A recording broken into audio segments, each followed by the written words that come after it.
एक व्यक्ति के जीवन में समस्याएं बहुत अधिक थी। क्या था? एक व्यक्ति के जीवन में समस्याएं बहुत अधिक थी। बचपन से ही उसे परेशानियों का सामना करना पड़ रहा था। पिता का देहांत हो चुका था और बचपन में ही माता, भाई, बहनों के पालन पोषण की जिम्मेदारी उसके ऊपर आ गई थी। बड़े होने पर व्यक्ति का विवाह हुआ, लेकिन शादी के बाद उसकी समस्याएं और अधिक बढ़ गई। उसके जीवन में एक परेशानी खत्म होती तो दूसरी आ जाती थी। एक दिन वह प्रसिद्ध संत के पास गया।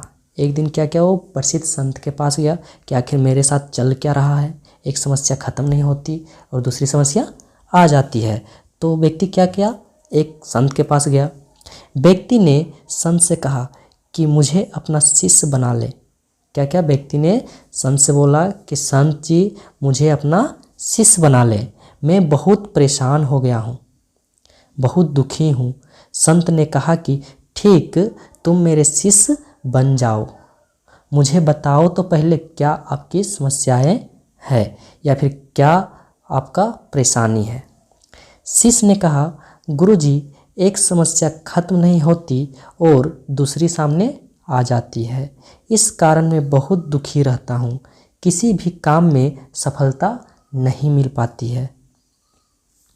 गुरु ने कहा कि ठीक है, मैं तुम्हारी समस्या का हल बता दूंगा, अभी तुम मेरे साथ चलो।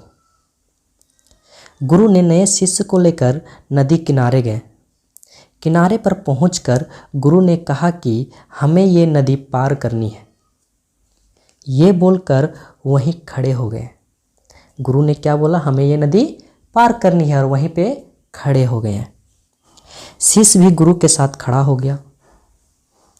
कुछ देर बाद शिष्य ने कहा कि गुरुदेव हमें नदी पार करनी है, तो हम यहाँ क्यों खड़े हैं?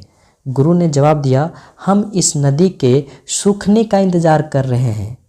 जब ये सूख जाएगी तो हम इसे आसानी से पार कर लेंगे।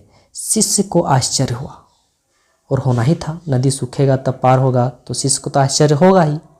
तो शिष्य का क्या हुआ, आश्चर्य हुआ, और शिष्य बोला, गुरुजी ये कैसी बात कर रहे हैं?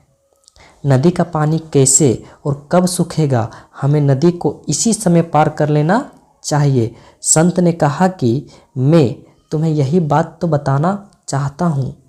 जीवन में भी समस्याएं तो आती ही रहेगी, हमें रुकना नहीं है, लगातार आगे बढ़ते रहना है, तभी तो हम उन्हें हल कर पाएंगे। आगे बढ़ते रहेंगे तो समस्याएं के हल मिलते जाएंगे। अगर रुक जाएंगे तो एक भी बाधा पार नहीं हो पाएगी। शिष्य को गुरु की बात समझ में आ गई और उस दिन के बाद उसकी सोच बदल गई।